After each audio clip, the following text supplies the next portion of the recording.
Sejam todos bem-vindos a mais um Debate Carioca. E no programa de hoje nós vamos passar a limpo a 8ª rodada do Cariocão, que choveu gols. Nós tivemos simplesmente 28 gols em 6 partidas, a melhor média do campeonato até o momento. E temos diversos assuntos, diversos destaques para colocarmos aqui. Por exemplo, o Fred, emocionadíssimo, chegando a mais um número expressivo na sua carreira.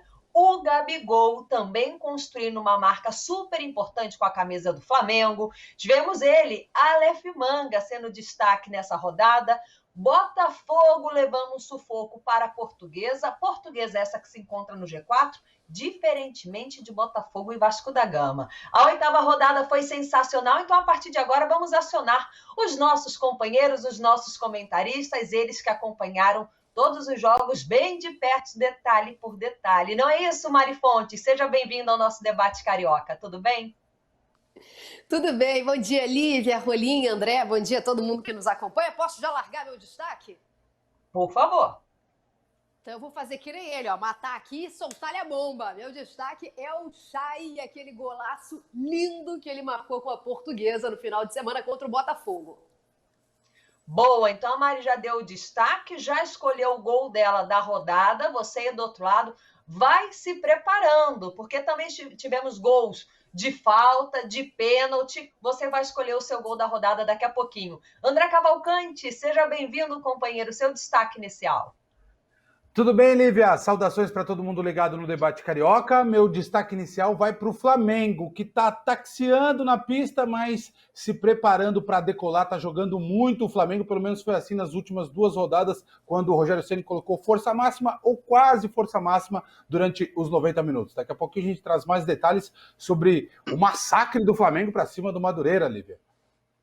Boa, André. Essa atuação do Flamengo deixou o torcedor muito feliz, porque vimos um Flamengo mais solto, mais leve em campo, para muitos um Flamengo com resquícios daquele de 2019, também conhecido como o time do Jorge Jesus. Assunto para daqui a pouquinho. Felipe Rolim, seja bem-vindo, companheiro, seu destaque dessa rodada. Olá, Lívia, Mari, André, galera de casa. Rodada recheada de gols, meus destaques vão para os gols. Nem precisava, mas o Thiago Reis fez 3, estava mó tempão sem fazer e fez logo um hat-trick.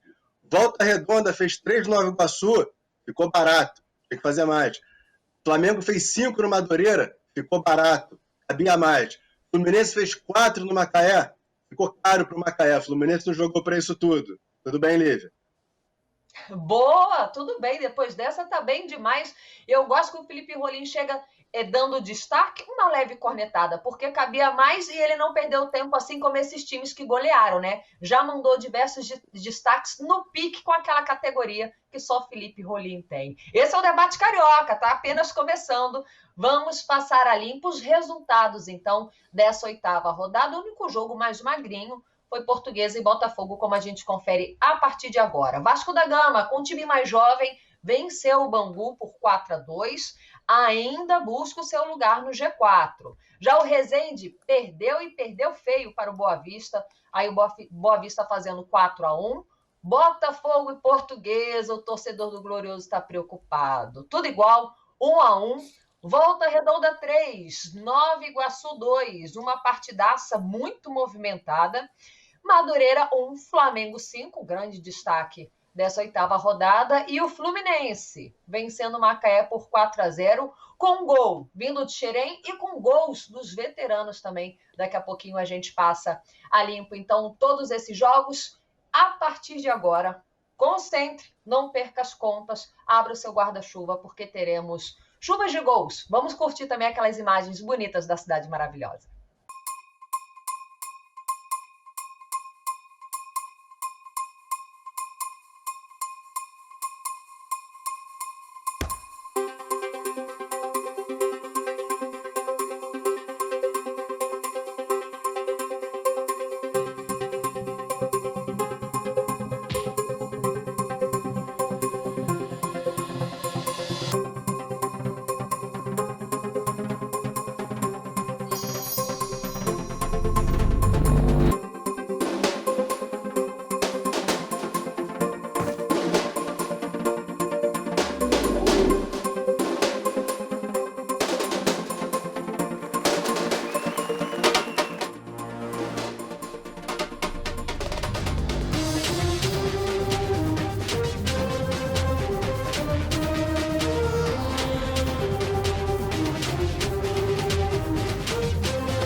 mas foi bonito do jeito que a gente gosta, né? Uma chuva de gols. A Mari, no início do programa, já destacou o gol favorito dela, foi o gol do Chay, por sinal, um golaço. Bela escolha, Mari.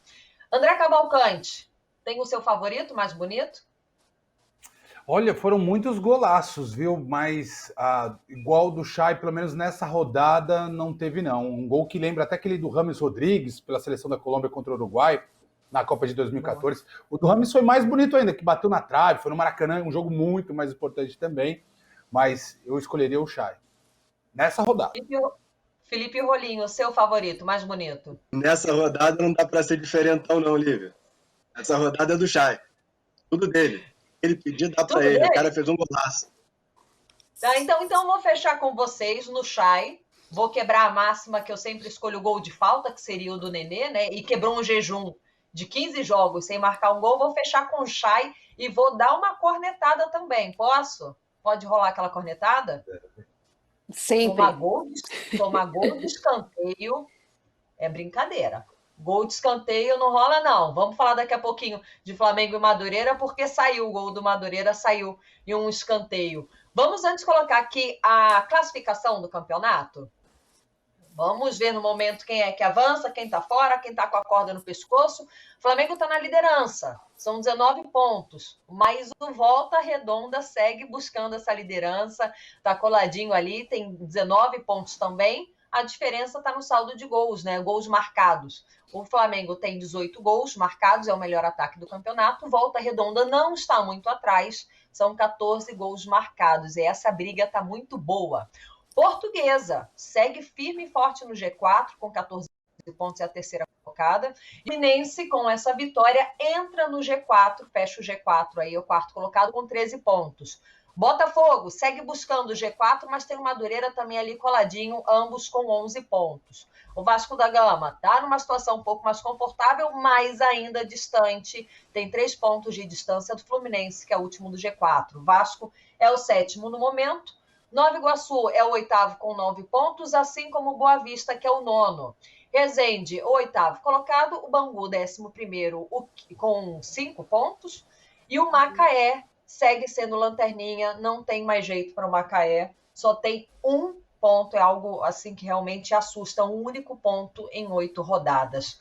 Vamos então para esse Flamengo 5, Madureira 1. André Cavalcante, você esteve nessa partida, né? Acompanhou bem de perto esse jogo. Vamos falar desse Flamengo, o time mais solto, com muitas triangulações, muitas tabelas, um primeiro tempo onde o Flamengo fez acontecer, né? Diferentemente do segundo tempo, que criou menos. Vamos começar com os gols, então, dessa partida. Enquanto isso, o André Cavalcante vai falando. O Gabigol abre o placar com esse pênalti. Pois é, Lívia, o Gabigol que fez esse gol de pênalti, depois fez mais um ainda, chegando a 73 gols. O Gabigol, com apenas 24 anos, ele tem 73 gols com a camisa do Flamengo e depois desse jogo se tornou o maior artilheiro do time rubro-negro nesse século XXI, com os mesmos 73 gols do Renato Abreu, mas o Renato Abreu precisou de mais de 200 jogos, né? E o Gabigol tem pouco mais de 100 jogos com a camisa rubro-negra, então o Gabigol tem uma média de gols muito superior ao do Renato Abreu. Tem 24 anos ainda, tem um longo caminho pela frente, pode fazer história por esse clube, já fez história, na verdade, né? Com todos os títulos que conquistou, com gols em final de Libertadores, mas pode se tornar ainda mais importante essa trajetória do Gabriel, ou do Gabi, ou do Gabigol, com a camisa rubro-negra. Foi um privilégio, Lívia e amigos, acompanhar esse time do Flamengo contra o Madureira ali de pertinho, em Volta Redonda, porque pela primeira vez na temporada 2021, o Rogério Ceni colocou força máxima, o Rodrigo Caio voltando daquela lesão muscular na coxa, né? Ele não jogava desde o dia 25 de fevereiro, na última rodada do Campeonato Brasileiro da temporada passada. Então, em tese, foi o que o Rogério Ceni tem de melhor, com o Diego Alves no gol, com o Isla na direita, com o Arão e o Rodrigo Caio no miolo de zaga, Felipe Luiz na esquerda, e do meio para frente um time ultra ofensivo, com o Gerson, com o Diego, com o Everton Ribeiro, com o Arrascaeta, com o Bruno Henrique, com o Gabigol. E o que a gente viu no primeiro tempo, Lívia, que você destacou, uma intensidade absurda do Flamengo para atacar, para criar as jogadas e para recuperar a posse de bola o quanto antes. O Madureira talvez tenha utilizado uma estratégia que não era a mais apropriada para essa partida, querendo sair com jogadas trabalhadas desde lá de trás, o que estava funcionando para o Madureira, que estava invicto na competição até então, mas contra o Flamengo não deu nada certo. O Madureira tentava trocar passes atrás, o Flamengo recuperava essa bola rapidamente e já criava mais uma jogada de ataque. Então foi um atropelo mesmo do Flamengo para cima do Madureira, especialmente no primeiro tempo. No segundo tempo diminuiu o ritmo, o Rogério Ceni promoveu várias mudanças, e aí o Flamengo fez mais um gol, o Madureira fez o gol dele, mas 5-1 ficou de bom tamanho. Pro Madureira, pro Flamengo poderia ter sido muito, muito mais. Aí calculando por baixo, podia ter saído uns 8 gols do Flamengo, Lívia. Boa, a gente segue acompanhando os melhores momentos da partida, lembrando que Gabigol marcou 2 gols, o Gerson guardou o dele, assim como o Diego e o Arrascaeta. Já no Madureira, quem fez gol foi o Luiz Paulo, que já tem 4 gols no campeonato, tá? Ele marcou contra o Flamengo, Botafogo, Bangu e Portuguesa. Aproveitando também a informação do André Cavalcante, o Gabigol tem 73 gols em 105 jogos e o Renato Abreu marcou 73 gols em 271 jogos. Olha a diferença de gols. Rolim, eu quero a sua análise também sobre esse primeiro tempo de muita intensidade, domínio do jogo, muita marcação. No segundo tempo, o Madureira um pouco mais organizado. O Flamengo até tentou manter esse ritmo, né, como bem destacou o André, mas acabou criando menos oportunidades. Pois é, Lívia, o Flamengo foi muito objetivo no primeiro tempo, né? A gente escuta muitos técnicos falarem que respeitar o time pequeno é enfiar uma sacola, né? Enquanto você for superior, tecnicamente, fisicamente, é você acelerar o jogo e tem que mostrar o seu tamanho. O Flamengo hoje é um dos melhores times das Américas. Madureira é um time que tenta voltar à Série D. Vem fazendo um bom campeonato, estava invicto no campeonato, mas não suportou esse Flamengo titular. Madureira não é um time rápido, e o Flamengo é um time muito rápido nas transições. O Flamengo não domina o jogo pela posse da bola, o Flamengo domina o jogo pela técnica, pela rapidez, pelo entrosamento dos seus jogadores. A única mudança que o Madureira fez para essa... Lembrando que contra o Flamengo, o Bangu meteu 5 zagueiros e não adiantou, foi a troca de posição do Bruno Santos com o Nivaldo. O Alfredo Sampaio deve ter sabido que o espaço no Flamengo é atrás de... Esse espaço realmente existe. Ele botou o Bruno Santos ali perto do Luiz Paulo, que é mais rápido que o Nivaldo. Deu certo em alguns momentos, mas em compensação ele perdeu a marcação do seu lado direito da defesa, do lado esquerdo. Bem demais nesse jogo.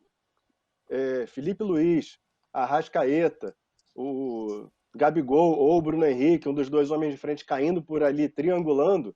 A gente até mostrou no mapa de calor durante a partida, eu não estava na partida, mas eu vi de casa, o mapa de calor, que o lado esquerdo do Flamengo foi predominante, foi muito influente no jogo.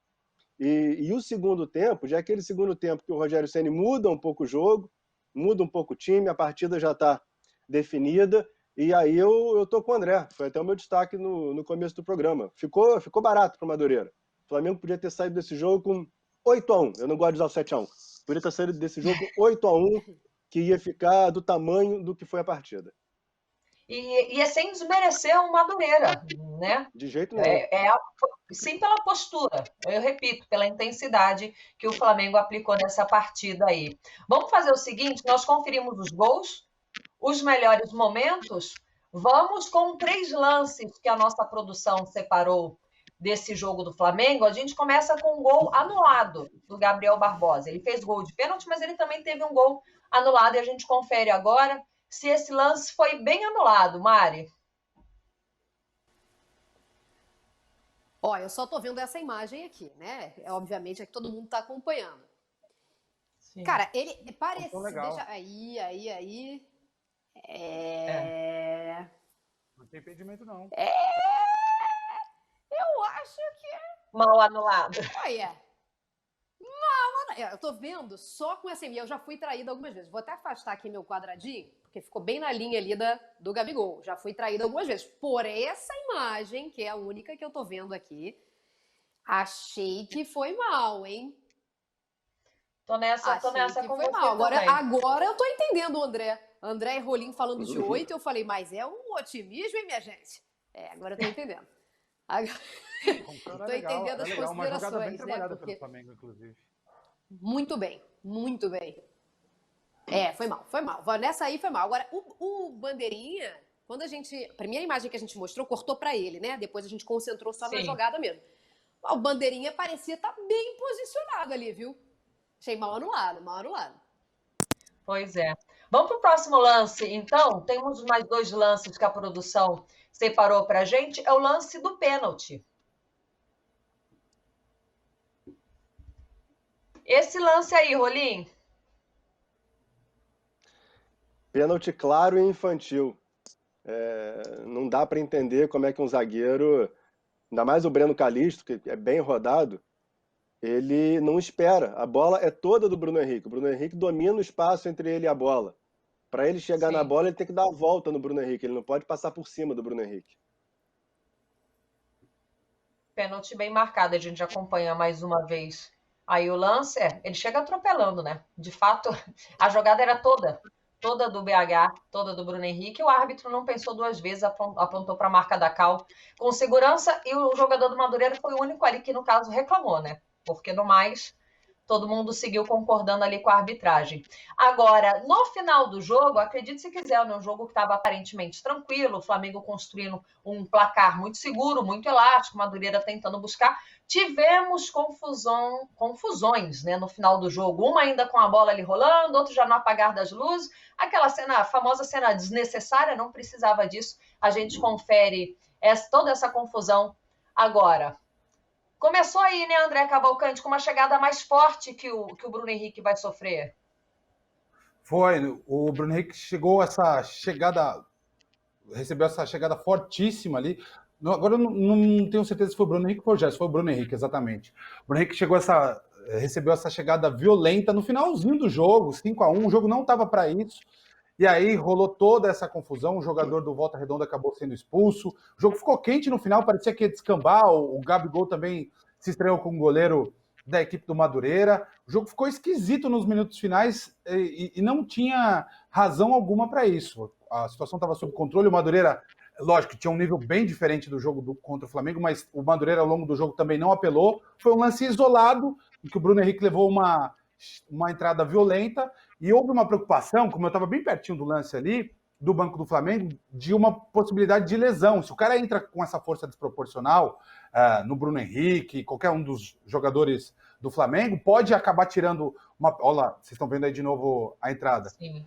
Como ele estava em movimento, não chegou a fazer não chegou a travar a perna do Bruno Henrique no chão. Mas se ele está parado ali, poderia ocasionar uma lesão séria no Bruno Henrique, e aí tirar um desses jogadores muito valiosos do Flamengo por um período grande ao longo da temporada. Então, deu para perceber Rogério Ceni, o pessoal que estava no banco de reservas, reclamando muito com a arbitragem por conta disso. E aí o lance foi para expulsão de fato, foi expulso o jogador, e no final ficou esquisito, porque o Flamengo entrou na pilha desnecessária do Madureira, mas acabou só com essa expulsão mesmo, não tivemos mais nenhum episódio de empurra-empurra, nada disso. Lívia, eu quero a sua opinião, esse teu sorriso aí, traduza para mim, por favor. Não, porque... nesse lance, né, que vai para os anais das cenas lamentáveis do futebol, o mais engraçado, ou a única parte engraçada dele, né, ainda bem que não pegou em cheio no Bruno Henrique, é o Carvalhais, o Rodrigo Carvalhais, o juiz da partida, procurando o Bruno Oliveira. Ele falou, eu vi que foi o 13, cadê o 13? Né? E ele vai ali, olhando um jogador do Madureira aqui, outro ali, até ele descobrir que o Bruno Oliveira já tinha saído de perto. Se mandou. Bruno Oliveira já tinha... Pois ele foi lá para a linha lateral, lá para trás do campo, e o árbitro, essa cena de fato foi engraçada, ele olhava camisa por camisa, né? Foi você? Não, então dá licença, e achou, mas tentou fugir ali do cartãozinho, não deu certo. Vamos fazer o seguinte, vamos abrir espaço agora para alguns personagens dessa partida. A gente começa com ele, o homem do Flamengo, o homem-gol, Gabriel Barbosa, marcando presença. Autor de 2 gols na goleada do Flamengo hoje sobre o Madureira. Gabriel, você marcando esses 2 gols, chegou à marca de 73, igualando o Renato Abreu, se tornando também o maior artilheiro do Flamengo nesse século XXI. Como é que você recebe esse número, essa conquista pessoal? Realmente é incrível, né? Fantástico. Eu bater uma marca dessa apenas com 24 anos, com apenas pouco tempo no clube. Realmente é algo muito especial para mim. Eu estou muito feliz no Flamengo, com os jogadores que eu jogo, que cada dia eu aprendo mais, me motivam mais a ser melhor. com o treinador que a gente tem, com a torcida que a gente tem e buscando títulos. É isso que me motiva, bater recordes, ser campeão. Temos agora uma final. Eu realmente estou muito feliz, muito orgulhoso. Agradecer a Deus, a minha família. Como eu falei, estou muito feliz no Rio de Janeiro, no Flamengo e espero bater mais recordes aí pela frente. Esse é o famoso Gabriel Barbosa. Eu tenho mais números aqui. O primeiro ano do Gabigol no Flamengo, 2019, foram 43 gols em 59 jogos. E se tornando o artilheiro do Campeonato Brasileiro, né, com 25 gols. Em 2020, foram 27 gols em 43 jogos. Podem se preparar que ele vai aprontar nessa temporada também, porque ele tem o famoso perfume que a bola gosta, né? O cara tá voando, caiu muito bem com essa camisa do Flamengo. Rogério Ceni também conversou e nós vamos ouvir agora o técnico do Flamengo. O que ele achou da atuação do time? Melhor do que a do jogo passado, mais intenso, mais gols, mais chances criadas, apesar que também foi muito bom o jogo passado, apesar do placar de 3-0. Mas o que eu vejo é um aumento significativo da parte física, né, com essa parada, com esse descanso e com essa... Se não foi uma pré-temporada completa, só com 14 dias trabalhando, mais ou menos, acho que serviu para revigorar, né, a energia do elenco. Né? Tá todo mundo muito focado, querendo muito sempre os resultados, independente do jogo. Acho que, independente do adversário. O time se postou bem dentro do campo, especialmente no primeiro tempo. O time teve uma postura, assim, a melhor que a gente podia esperar. Legal, eu deixo aqui o convite para você que está ligado no debate final. Flamengo e Vasco encerram a 9ª rodada do Campeonato Carioca, quarta-feira, 9 horas da noite. E claro que você acompanha esse grande clássico, esse jogaço, aqui no pay-per-view do Campeonato Carioca. Quem mandou bem na 8ª rodada foi o Fluminense, que venceu o Macaé por 4-0. A gente confere os gols a partir de agora.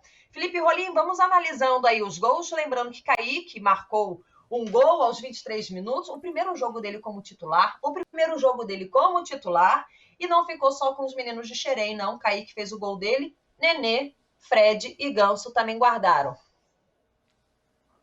Exato, Lívia. A gente teve um primeiro tempo que o Fluminense teve 63% de posse de bola. E só chutou 2 vezes na direção do gol. E os 2 chutes com o Kaique. E o gol que o Kaique fez, ele nasce de uma bola roubada, ou entregue, pelo Macaé, ainda no campo de ataque. Os 2 primeiros gols saem assim. Aí a gente vai ter esse gol de falta lindo do Nenê, uma falta muito bem batida. E no final a gente ainda vai ter um gol com o Ganso, dentro da pequena área, né, que o Macaé esqueceu de povoar, ou teve ali o seu momento de desconcentração, e o Ganso acabou fazendo o gol dele. Agora, o que eu falei sobre a questão do placar é que o Fluminense se organizou muito pouco ofensivamente. O Fluminense tem uma dupla de ataque veterana, de Fred e Nenê. O Nenê ele é escalado no ataque, mas ele tem uma liberdade para transitar pelo campo que normalmente o Roger nem gosta que isso aconteça. A gente já viu o Roger reclamando em outros times. Tem um caso clássico dele reclamando com o Lucas Lima, que ele não queria que o Lucas Lima voltasse.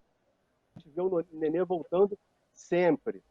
E quando você tem 2 jogadores com pouca mobilidade, caso do Fred, ou que não guardam posição, caso do Nenê, para empurrar a linha de defesa adversária, essa linha sobe.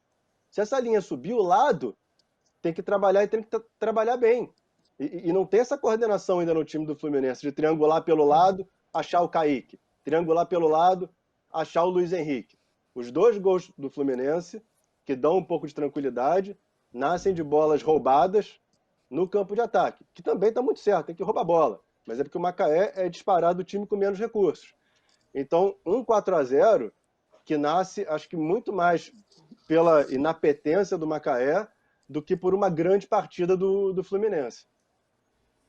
Bom, essa é a questão. A gente já vinha colocando isso aqui no debate carioca, né? O Macaé é a válvula de escape para quem precisa buscar pontuação, brigar pelo G4, porque o Lanterninha só tem 1 ponto. Nós até vimos ali no início do jogo Egídio, Fred, Nenê fazendo uma tabelinha, triangulando para buscar o Kaique, mas não foi algo tão frequente assim no jogo.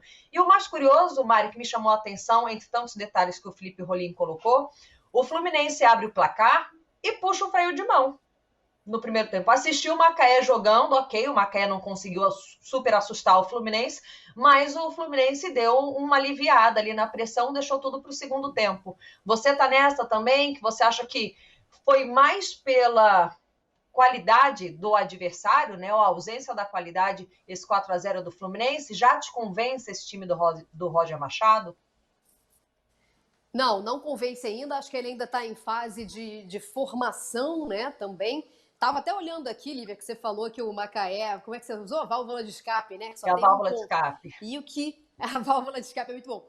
O que me chama atenção nem é a pontuação tão baixa, né? Porque um ponto só já seria suficiente para, sim, chamar de válvula de escape. Mas o que me chama atenção é o saldo de gols da equipe, cara. O Macaé, nesse momento, tem menos 15 na competição.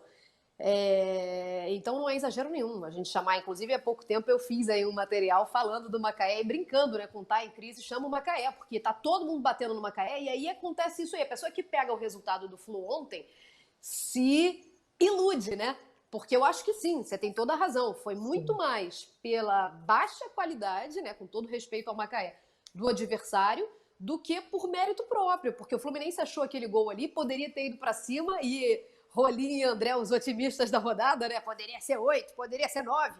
O Flu poderia ter feito mais, viu? Acho que dava para pensar em muito mais no jogo de ontem contra o Macaé.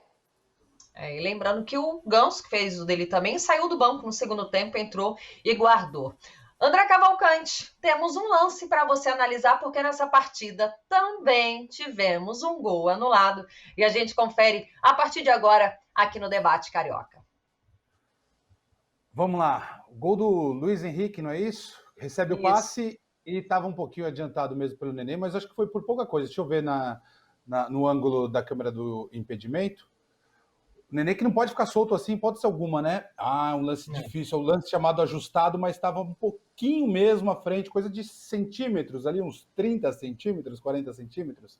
Mas aí, por esse lance, a gente tira por base como é o sistema defensivo do Macaé, muito, muito vulnerável, estou com vocês, não serve de parâmetro. Qualquer jogo que os grandes façam com o Macaé não serve de parâmetro por conta disso. Um time muito vulnerável defensivamente. Eu lembro, por exemplo, que o Vasco estava com uma dificuldade danada para conseguir a sua primeira vitória no Campeonato Carioca, foi lá, pegou o Macaé, sofreu, mas venceu, inclusive com um golaço do Galarza.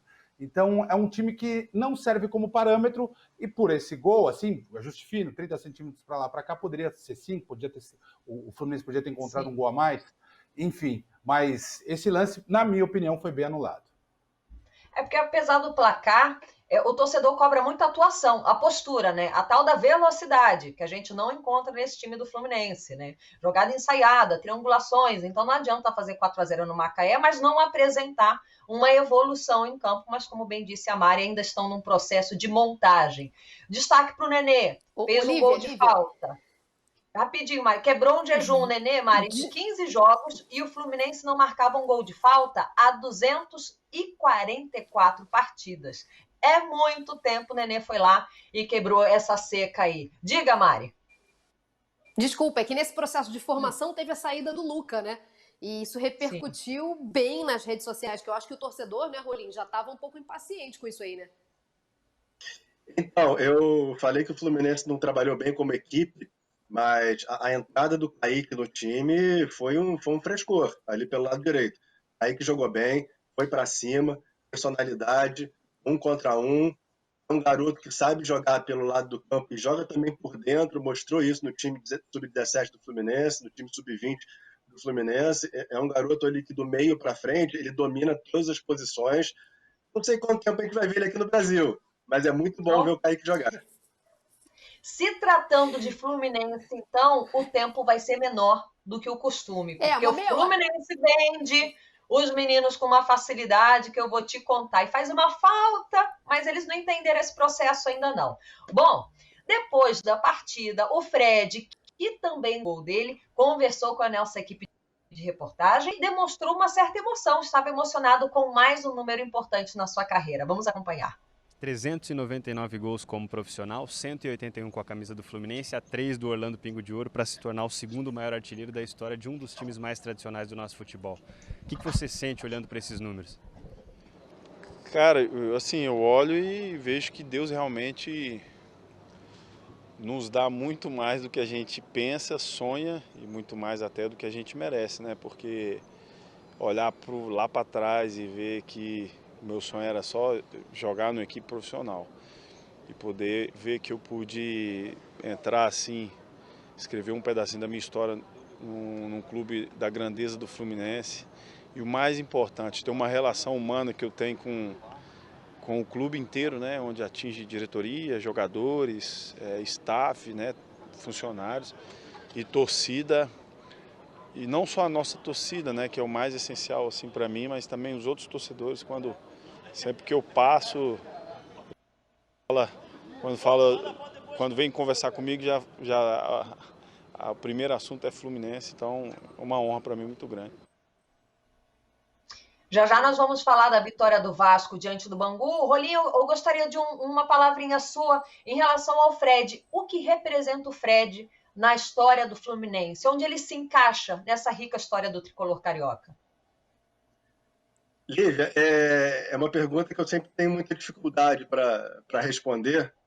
Eu nasci tricolor, eu não escondo o time, embora também não advogue por time nenhum, mas as pessoas com mais idade vão ter ídolos que já a gente nem viu jogar. O Fluminense teve Félix, o Fluminense teve Romerito, o Fluminense teve Tele Santana, teve Rivelino, lá atrás, então, sabe, teve Tamarone, Frederich, teve um monte de gente. Nossa. Agora, nessa última década, né, nesses últimos campeonatos do Fluminense, é inegável que o Fred tenha assumido ali o posto de líder. Ele já tinha uma carreira na Europa, ele não foi formado no Rio de Janeiro, mas a importância que ele dá para o Fluminense fala muito pela idolatria dele, a importância que ele dá ao time.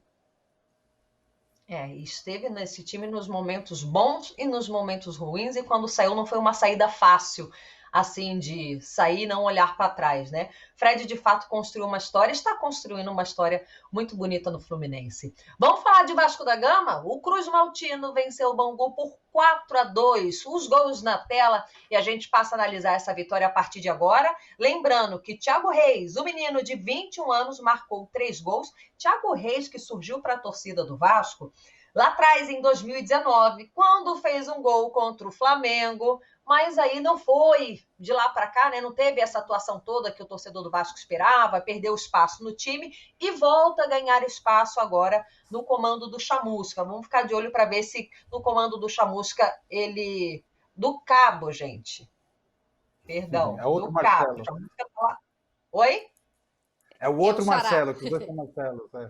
Exatamente. Daqui a pouquinho a gente fala sobre o Botafogo. E o outro gol saiu do Gabriel Peck, de 20 anos, que já tem 4 gols no campeonato. Do Bangu, gols de Luiz Araújo e um gol do Gabriel Cividini, André Cavalcante. Thiago Reis, que você estava explicando bem, Lívia, ele não deslanchou, né? Se esperava mais dele, que ele pudesse, de repente, agarrar a oportunidade de ser titular. E os números refletem bem isso, porque ele fez esse hat-trick aí, mas no total ele já tem 48 jogos pelo Vasco e chegou agora, depois de fazer 3 gols num jogo só, chegou agora a 10 gols marcados com a camisa Cruz Maltina. Um time diferente do Vasco, né, preservando algumas peças, pensando no jogo válido também pela Copa do Brasil. E aí a gente pode até continuar a discussão do jogo passado, né, do jogo anterior, que a gente estava falando a respeito do Fluminense e Macaé, porque o Bangu, se o Macaé não serve de parâmetro, o Bangu está quase na mesma linha ali, é o vice-lanterna, um time que tem muita dificuldade ofensiva, defensiva, não chega a fazer a campanha medonha do Macaé, mas também não tem apresentado muita coisa, não, o Bangu. Então, serviu para o Vasco conseguir mais uma vitória, sempre importante, claro, o ambiente fica mais leve, fica melhor, ainda mais depois de 3 gols do Thiago Reis, que pode disputar ali posição, pode se apresentar como um bom substituto do Cano, mas fora isso, não vejo como um alento significativo para o Vasco da Gama, que agora vai buscar uma vaga às semifinais da competição, não. Queria esperar para ver o que vai ser esse Vasco. Ainda tem muitas estreias para acontecer, né? Os jogadores que acabaram de chegar, o Léo Jabá, também o Morato, enfim, tem o Marcelo Cabo ainda tem que encaixar esse time, encontrar as melhores peças, botar esse Vasco para jogar mais vezes, para a gente saber o que vem pela frente. Tem alguns bons valores, tem o Galarça, por exemplo, que a gente está vendo na partida, um garoto de 19 anos muito promissor, tem esses reforços todos para começar a jogar, então tem uma incógnita ainda girando em torno do Vasco da Gama. Claro, importante vencer, mas ainda quero esperar mais jogos para fazer uma avaliação mais precisa. Lívia. Mari, bom, André, a gente está chegando à reta final da Taça Guanabara. Lembrando, né, é um novo estadual, apesar do charme de sempre, estamos falando sim do futebol, do campeonato mais charmoso do Brasil, é todo mundo contra todo mundo, Taça Guanabara, não tem mais aquela história toda, aquela dificuldade de entender o campeonato. Avançam os 4. O Vasco não se encontra no G4. Próximo desafio é o Flamengo, tem Boa Vista e tem o Resende pela frente. Lembrando que o Boa Vista hoje é o 9º, o Resende é o 10º. O Boa Vista tem 9 pontos, o Resende tem o 8º. Tem 8 pontos. O Vasco é o 7º, com 10 pontos, 3 atrás do Fluminense, que é o último do G4. Se você tivesse que apostar suas fichas, Mari, dá para o Vasco? Você acredita? Lívia, eu acho que a gente não vai ver um grande avançando, tá? Só que eu acho que não será o Vasco. Eu acho que quem não vai avançar é o Botafogo. Então, acho que passarão Flamengo, Fluminense, Vasco e um dos chamados menores, que hoje eu apostaria no Volta Redonda. Esse, para mim, será o 4. Então, sim, eu acredito. Quero falar sobre esse jogo aí rapidamente, sobre o Thiago Reis, que entrou numa seleta lista de jogadores com a camisa do Vasco que marcaram hat-trick no século XXI. Nesse momento, ele ocupa a 12ª posição. Mas como ele perdeu esse pênalti aí, depois acabou consertando, né? Mas ele perdeu o pênalti, os torcedores ainda têm um pouco de má vontade, né, ali com o Thiago Reis. Mas guardou os 3 dele e entrou nessa lista. E, Lívia, mais um destaque do dia de hoje, que eu acho que a gente, às vezes, não tem o carinho que a história merece, né? Então, é nosso papel também chamar atenção para datas que merecem atenção. E o dia de hoje é um desses dias, e por causa do protagonismo do Vasco na história. Hoje, dia 7 de abril, completa 97 anos da resposta histórica do Vasco. Então, há 97 anos, o Vasco, através do seu então presidente, né, José Augusto Prestes, assinou um documento no qual se recusava a excluir os jogadores negros do time. Então, vale muito a gente lembrar, né, lembrar para não esquecer da responsabilidade que o Vasco sempre teve nessa luta aí contra o racismo. Parabéns ao Vasco da Gama. Vamos lembrar com carinho o dia de hoje. Com certeza, Mari. Uma ótima lembrança você puxou. É importante lembrar, resgatar e reforçar que essa luta é diária. Essa luta é diária contra o racismo e o Vasco da Gama é gigante. A sua história é riquíssima. De fato, o Vasco é um clube que contribuiu muito e vem contribuindo nessa batalha contra o racismo. Daí a Mari fez a aposta dela. Daqui a pouquinho ela vai falar melhor porque ela acha que o Botafogo fica fora. Ela esteve acompanhando bem de perto a partida. Realmente, a situação do Botafogo é dramática. Mas daqui a pouquinho a gente fala sobre o empate do Portuguesa com o Botafogo, porque agora nós vamos abrir espaço para o Thiago Reis. Ele conversou com a nossa equipe de reportagem e a gente acompanha a partir de agora. Noite muito especial para o Thiago Reis, marca 3 gols nessa vitória, vinha perseguindo esse gol, o primeiro na temporada, e você disse no intervalo, depois do primeiro, vai abrir a porteira. Com certeza, eu sou um cara que trabalha muito e a bola não estava entrando, mas eu estava fazendo o meu papel, estava ajudando o grupo. E o mais importante é isso, né? A gente saiu com a vitória, todo mundo jogou bem. Tinha muita gente que estava ali querendo jogar, né? Que estava muito tempo sem jogar. E a gente fez um belo de um jogo e graças a Deus eu pude fazer meus 3 gols. E, Thiago, aumentou a confiança quando você veio para o segundo tempo? Muda para um centroavante depois que consegue desencantar? Com certeza. O gol sempre é importante, mas eu estava bem concentrado desde o início do jogo. E fazendo gol, não. Sou um cara que sou muito concentrado no que eu estou fazendo. Graças a Deus fui fazendo 1, 2, 3. Agradecer o grupo aí também. Bela partida do Tenório, do Riquelme, que me deram assistência também. Os caras são brabos. E é isso, vamos que vamos. E aquela coisa, né? O Vasco é o time da virada, a gente conseguiu virar o jogo. E tá bom demais, né? Quase saiu mais um. Você poderia ter feito 5 até, porque no gol do Gabriel Peck você teve a chance inicialmente e no final quase saiu o 4º gol. Uma boa chance que você teve, parou no goleiro do Bangu. Sim, com certeza. A gente erra, a gente acerta. Eu sempre estou buscando o meu melhor E ali estava meio que sem perna, mas não tem desculpa não, tem que guardar tudo. Nos próximos vou fazer. Legal. Tá igual o homem que balançou a rede 3 vezes, Thiago Reis falando com a nossa equipe de reportagem. Agora sim, dona Lívia Nepomuceno, vamos falar do time do Chamusca. Botafogo 1, Portuguesa também 1. De vez em quando o tico e teco aqui tem que dar uma chacoalhada. A gente se confunde, mas a gente segue, corrige e bola para frente. Vamos então com os 2 gols dessa partida. Na verdade, um gol do Felipe Ferreira e o golaço do Chay. E eu quero a sua opinião, Mari, sobre esse Botafogo, já que você vê o Botafogo mais distante de avançar para as semifinais do Campeonato Carioca. Lembrando que o Botafogo esteve praticamente 50 minutos com um homem a menos, mas quem chegou e assistiu o jogo teve dificuldade de entender isso, né, Mari? Muita dificuldade. Inclusive o próprio Chamusca na parada, a primeira parada técnica, né? Foi na primeira parada técnica ou foi no intervalo? No intervalo. Ele falou, olha, parece que eles Botafogo que com um homem a mais, tá? O Botafogo é um a mais, eu falei um a menos, né? Isso. Não, o Botafogo com Não, exatamente. A Portuguesa com a menos, né, na expulsão do Muniz. A gente vai mostrar a expulsão, né, inclusive, que gerou muita polêmica. Mas o Chamusca falou, olha, parece que eles é que tem um a mais. A gente não tá conseguindo aproveitar isso. E, de fato, ó que golaço do Chay. Eu até brinquei com ele no final, né? Falei, começa a puxar tua campanha aí pelo Puskás, porque o brasileiro não brinca na internet e é bem capaz do teu nome aparecer. E ele entrou na brincadeira, pediu votos e tudo mais. Foi um golaço. Gol de futsete, né, como lembrou o Mamute. O Chamusca chamou atenção para isso, falou, gente, nós é que temos um a mais, espera lá, não estamos conseguindo desenvolver o jogo e tal. E a sensação era exatamente essa. Então, por que eu acho que o Botafogo não avança? Isso o Chamusca falou lá na chegada dele. Eu vou entrar para trocar pneu com o carro andando. Porque realmente ele já pegou uma semana que vinha um Cariocão, vinha uma Copa do Brasil, o time em formação, ele trazendo peças ainda. Trouxe o Felipe Ferreira, que meteu o gol do Botafogo, né? Jogaram não. O Chamusca havia treinado o Felipe Ferreira no Cuiabá, subiram juntos. Trouxe o Ricardinho também, subiram juntos com o Ceará. Então tá montando um time com peças de confiança. E ele até brincou comigo, né? Tô trazendo o pessoal que subiu, porque eu quero fazer essa história de novo e tal. Ele brincou ali off comigo. E eu brinquei, falei, bom, isso aí você entende, né? Montar time para subir, você entende. Então, e ele falou, olha, a gente ainda não chegou no time que eu quero. Eu não tenho o time que eu quero ainda. Eu estou tendo que fazer tudo contra o tempo. É uma corrida também contra o tempo.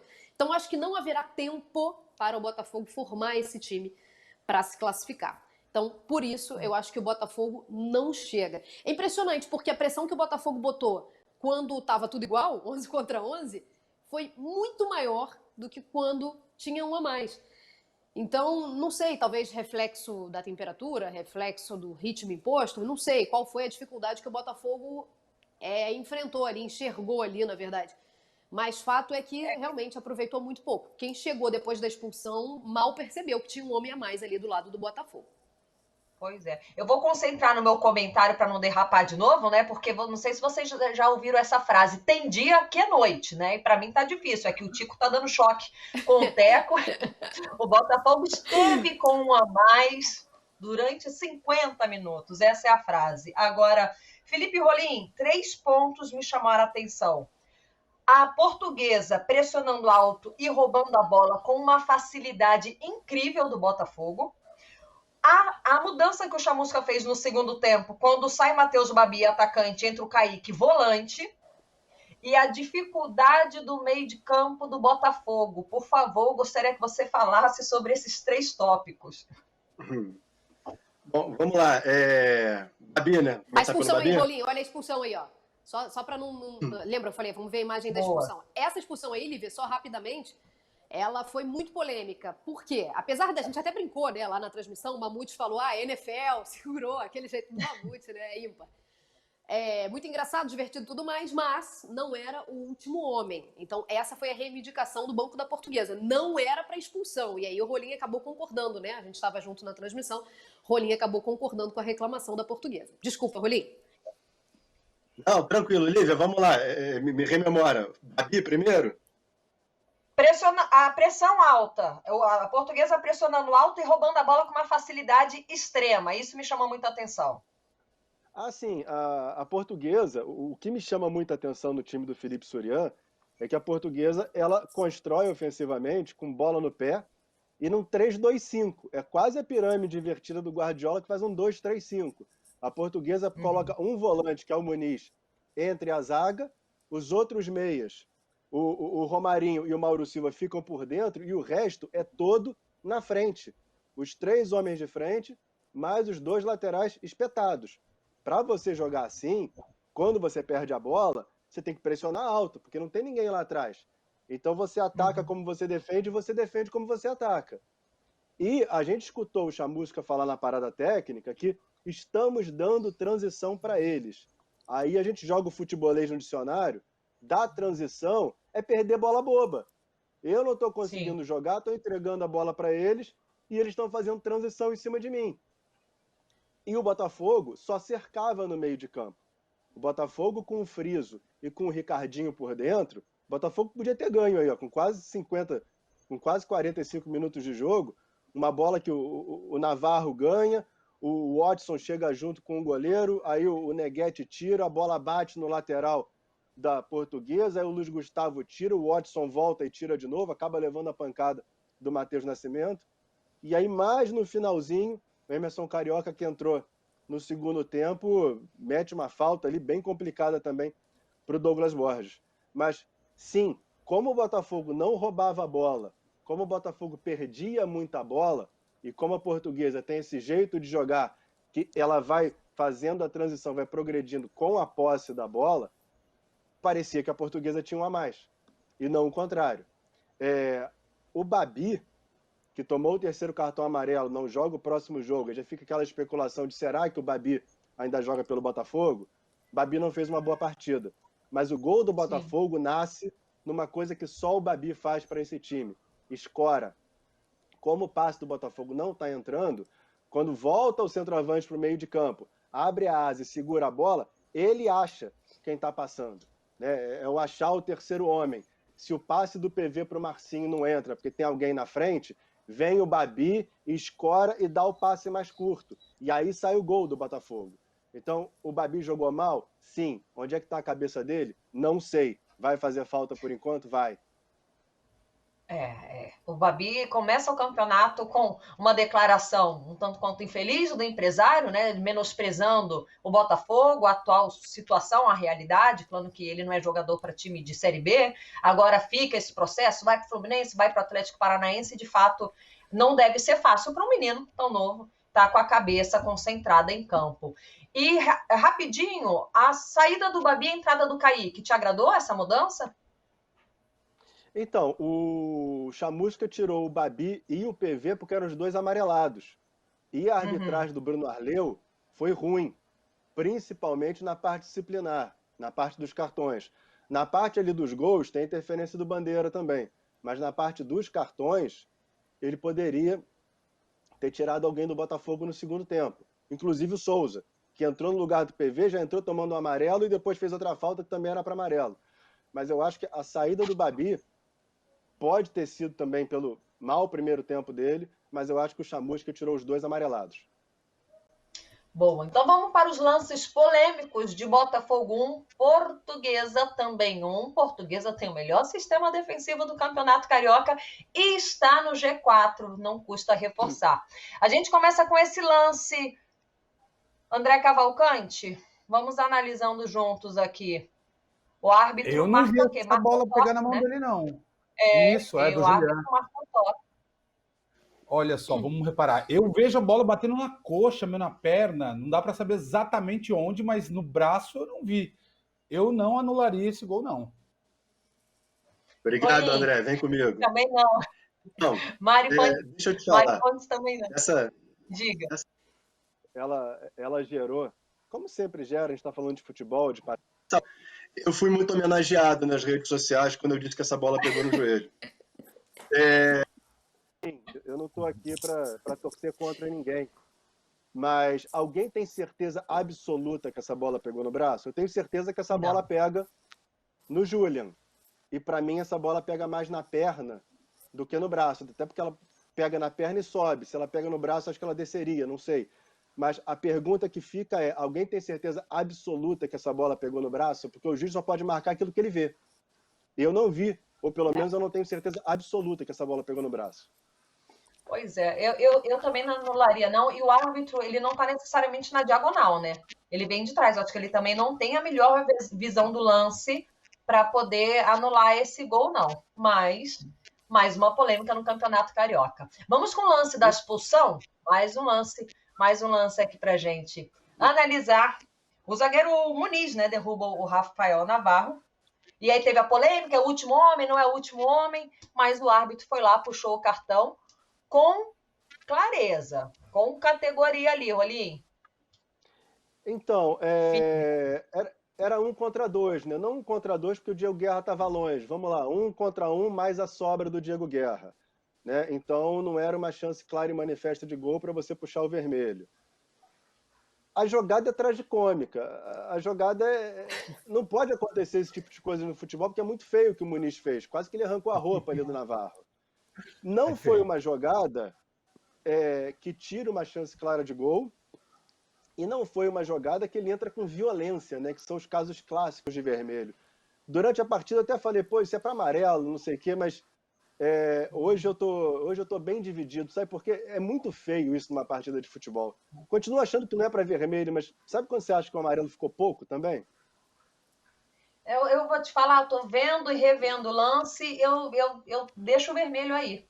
Eu concordo com o vermelho. A forma que ele impede a sequência do atleta, do Navarro, tudo mais. E fora o que você bem pontuou, aí é feio, gente. Pelo amor de Deus, isso não tá nenhuma cartilha do futebol. Não dá, é feio. É coisa de trapalhão, sabe? Tipo, não dá para passar. Eu acho aí que não culpo o árbitro pelo cartão vermelho, não. E o Navarro já caiu pedindo ali, né? Traz o cartão. Bom, quem nós vamos trazer agora é o Chay, que fez um golaço na partida. Vamos ouvi-lo. Chay, um golaço desse, como é que você vai lembrar da partida de hoje? Inesquecível, né? Uma partida que a gente ficou com a menos desde o primeiro tempo. É muito ruim correr atrás do resultado. E a gente foi atrás do resultado e fui consagrado com um belo gol hoje. Para quem você dedica esse golaço? Pra minha esposa, pro meu garoto que tá na barriga e o Arthur, que é meu enteado, Tutu. A gente ama ele. Como é que é o nome da esposa? Andressa e Heron.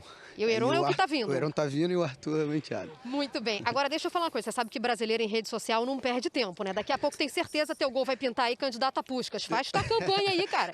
Se puder votar em mim, eu vou ficar muito feliz de estar lá recebendo o prêmio no final do ano. Pode votar.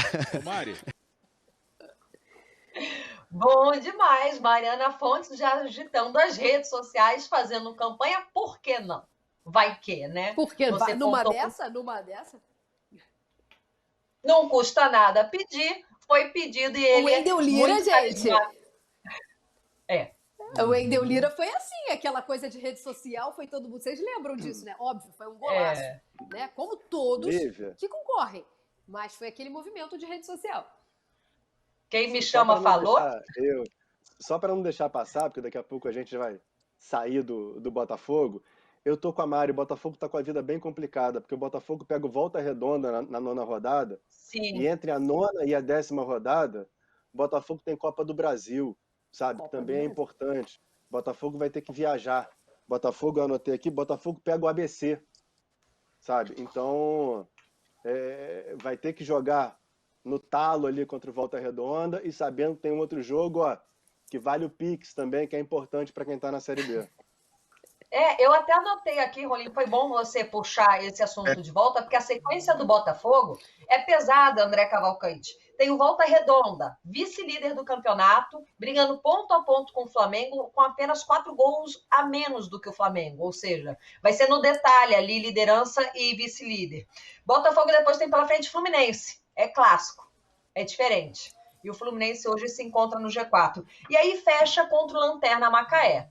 Talvez, André, se o Macaé viesse antes, poderia o Botafogo tentar se recuperar, encontrar um gás, mas a situação está difícil. Você também acha, André, que entre Botafogo e Vasco, pode ser que o Vasco consiga essa vaga?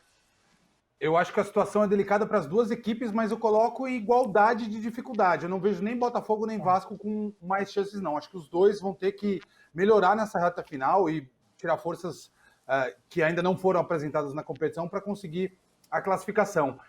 Eu estava falando aqui do Macaé, que não é parâmetro, o Bangu, que é o vice-lanterna, não é parâmetro.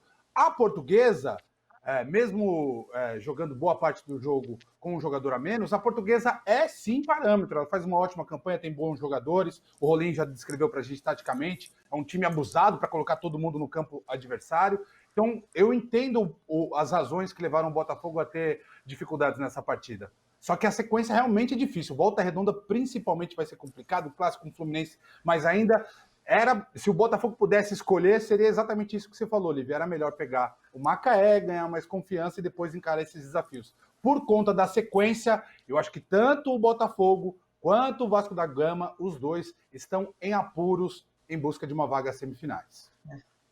Mas não tá fácil para ninguém, tanto que os dois se encontram fora do G4. Agora, acho que o Botafogo realmente apresenta mais problemas. A deficiência na última bola, na pontaria, na hora de marcar, como eles perdem o meio de campo com facilidade, o Chamusca vai ter muita dor de cabeça. Vamos aguardar. Faltam apenas três rodadas para o fim dessa primeira fase, para o fim da Taça Guanabara. Os 4 melhores avançam. Vamos falar sobre o vice-líder, que segue muito bem, obrigada, venceu esse final de semana por 3-2 o Nova Iguaçu e passa a ser o nosso assunto, André Cavalcante. A partir de agora, é chover no molhado. A gente confere os gols e adivinha só. Quem balançou as redes? O homem, Aleph Manga, marcou mais 2. Não estava feliz com um, guardou 2. Já são 7 ao longo do Campeonato Carioca. E a gente confere os gols agora, André. Eu gostaria que você falasse sobre esse Volta Redonda que está cada vez mais consolidado, uma estrutura muito sólida, né? O Aleph Manga, Lívia, sempre chutando com aquela parte diferente do pé, né? Acaba enganando o goleiro aí nesse lance, por exemplo. O Aleph Manga tá on fire, né? O chamado on fire, fazendo gol quase todo jogo. 7 gols, o Aleph Manga é o artilheiro do Campeonato Carioca, à frente do Muniz, que tem 5, o Fred já tá aparecendo ali com 4, mas é o cara mais valorizado, assim, até esse momento na competição, sem sombra de dúvidas. A gente tem falado de golaço, né? A Mari entrevistou ali o Chay, que fez, para mim, o gol mais bonito, que foi da Portuguesa, mas esse gol do Chay, que ele dá uma careta no goleiro, também é muito bonito. E o outro gol do Volta Redonda, né? Foi 3-2.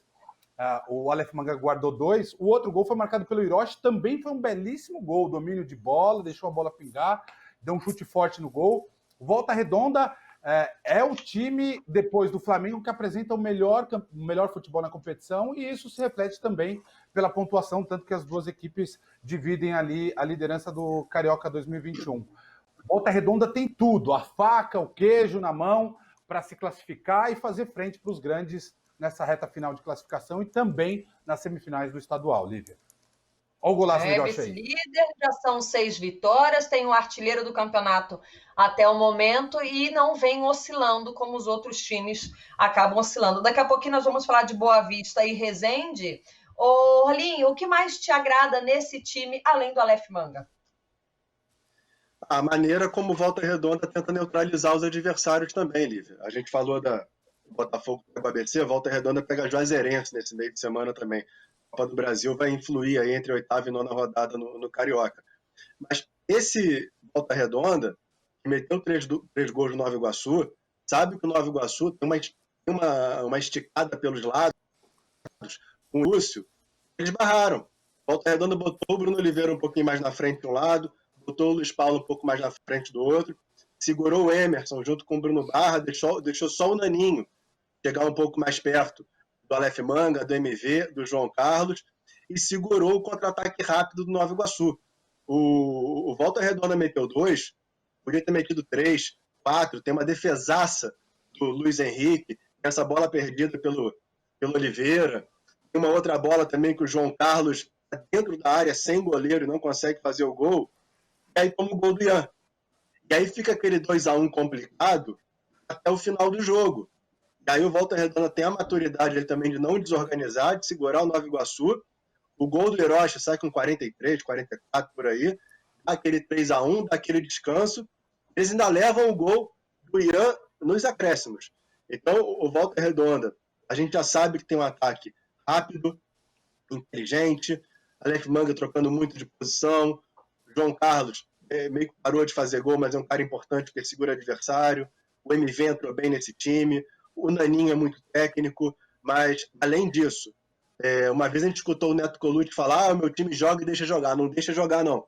Volta Redonda sabe direitinho o que precisa fazer para neutralizar o que o adversário tem de melhor, Lívia.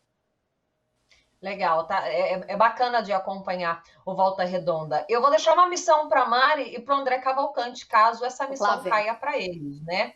O André Cavalcante já conseguiu a declaração do campeonato. Eu acho que dificilmente alguém vai conseguir superar.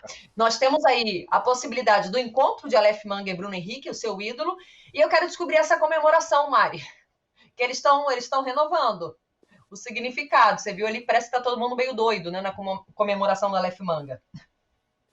Pois é, Mira, o negócio é muito rápido, né? Quando você descobre uma, lá vem uma tendência no TikTok, aí já mudou, você já não sabe mais do que eles estão falando.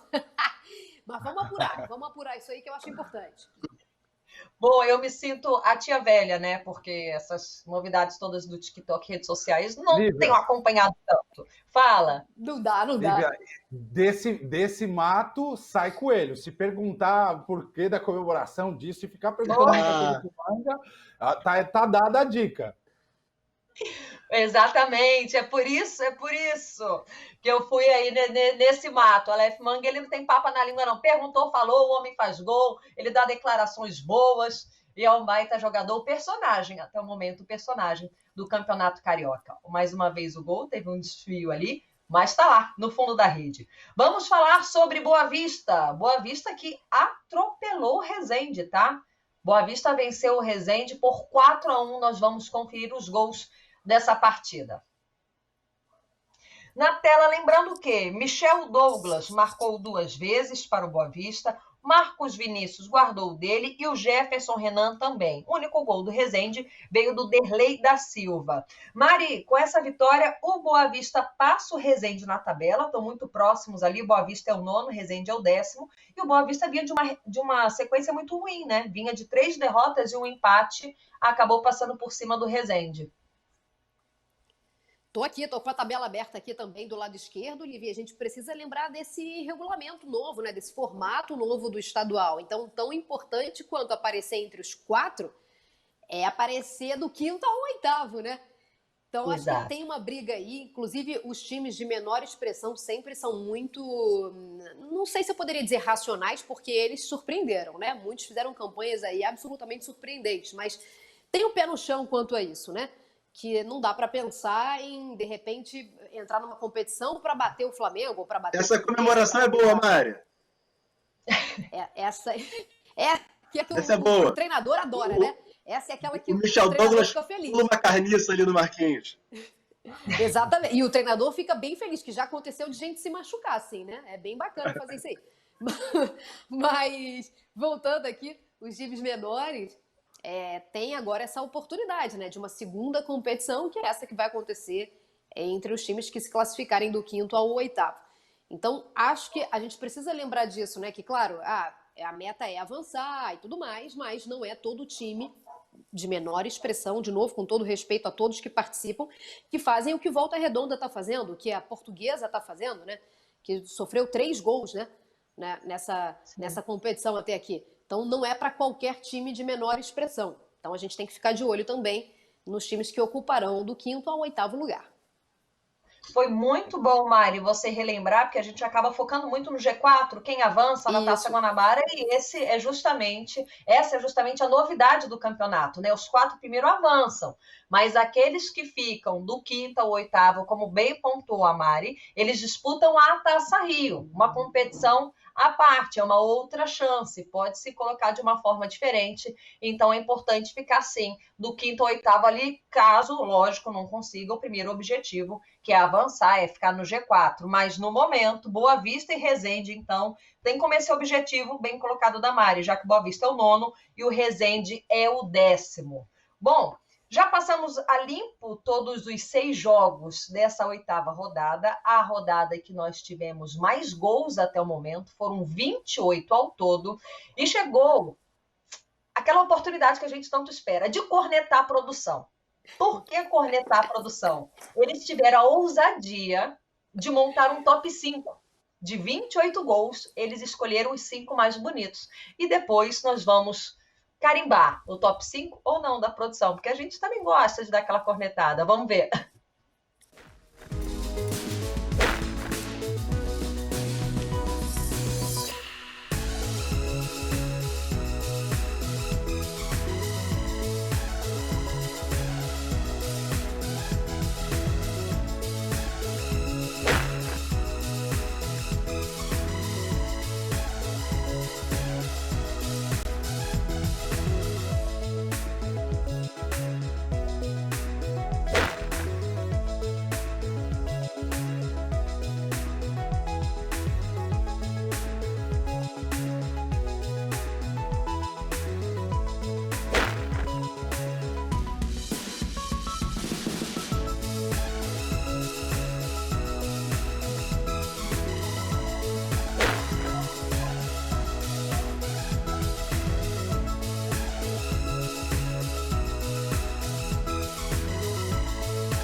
Aí o top 5 da rodada, da 8ª rodada do Campeonato Carioca, eu repito, a rodada mais farta de gols. Aquela cornetada rápida. Mari, tá aprovado o top 5? Faltou algum?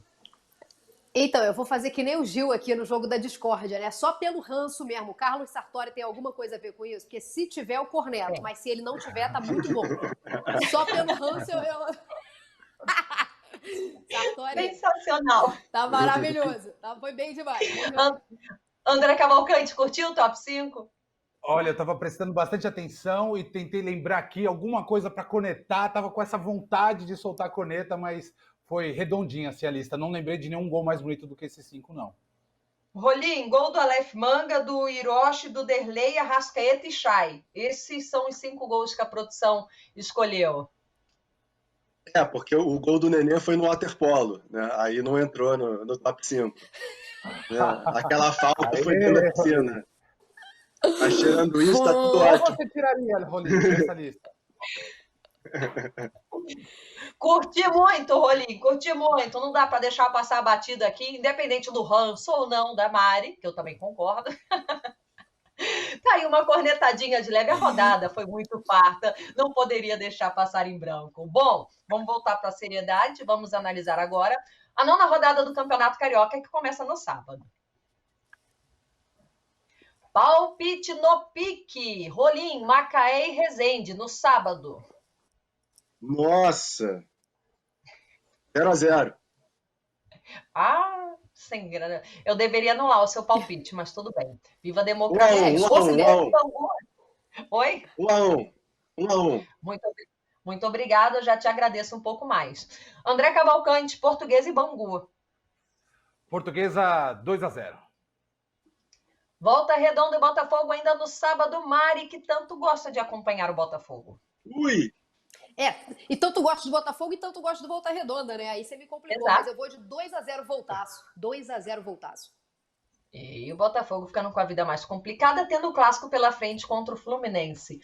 Já no domingo, o Madureira tem pela frente Boa Vista, André Cavalcante. Madureira se recupera do 5-1 contra o Flamengo, vence por 1-0. Olha só. Fluminense, Nova Iguaçu, Rolim. 1-0 Fluminense. Volta o meu time para a tela, porque quando tem clássico o negócio é diferente. Nós falamos dos jogos ali até o domingo. Quarta-feira, Flamengo e Vasco se enfrentam, porque final de semana o Flamengo tem pela frente o Palmeiras. Então só joga contra o Vasco na quarta-feira e é olho no olho. Felipe Rolim, Vasco da Gama, com time jovem, reconstrução, buscando o G4, tem pela frente o Flamengo, que nesse último jogo mostrou mais leveza, triangulações, vestígios de um time cada vez mais solto, mais sólido com o Ceni. Qual seria o placar para esse clássico? É difícil você não colocar o Flamengo como favorito, independente de ser clássico nesse Campeonato Carioca. E o Vasco vai ali a tombos durante a semana, né? Ali um pouquinho depois de Muriaé, Itaperuna, quase Espírito Santo. 2-0 Flamengo. 2-0. Um placar. Ok, André Cavalcante. Jogo de muitos gols, mas vai ser difícil segurar esse Flamengo. Vejo o Flamengo favorito também. 4-2, Flamengo. Placar bom é assim, gente. Não tô falando que é bom pro Flamengo ou pro Vasco, mas assim, 6 gols. em uma partida? Coisa linda. Mariana Fontes. Olha, eu vou começar com a teoria do Rolim aí, o Vasco em reconstrução, formação do time, meninada chegando, 3-1 Flamengo. Tá? Agora, deixa eu lembrar aqui uma coisa. O vascaíno, eu lembro que logo que o Pikachu chegou no Vasco e o Rolim viu comigo o Pikachu na Copa, foi Copa Verde, não foi, Rolim, no Paysandu? Foi. Que era um sucesso na cobrança de falta, né? E era um fenômeno. E aí no Vasco, o torcedor vascaíno ficou super ansioso, né? Vai chegar um cara que vai resolver, marcar um monte de gol de falta. Não marcou nenhum em todos esses anos de Vasco. Ontem ele fez um, com força. Com 20 minutos. Vou lembrar isso aí. Defendendo a camisa do Fortaleza, ele já fez um gol de falta, o que não fez no Vasco da Gama. Você não precisava lembrar dessa, Mari. Eu lembrei aqui. 3-1. 3-1. Gosto do placar da Mari. Eu acho possível aí esse placar. Vou fechar 3-1 com a Mariana Fontes. Companheiros, sempre muito bom essa resenha com vocês aqui. É sempre muito divertido, leve, claro, com muita informação. Eu conto com vocês numa próxima. Tem uma ótima 9ª rodada, viu? A gente se vê. Valeu, Lívia. Tchau. Beijo. Tchau. Tchau. Beijo, pessoal. É isso, pessoal. Esse foi o Debate Carioca, analisando tudo que aconteceu na 8ª rodada do Campeonato Carioca. Repito, até o momento, a rodada mais farta de gols. Ao todo, 28 gols marcados. E é isso. Cariocão 2021. Um novo estadual, o charme de sempre.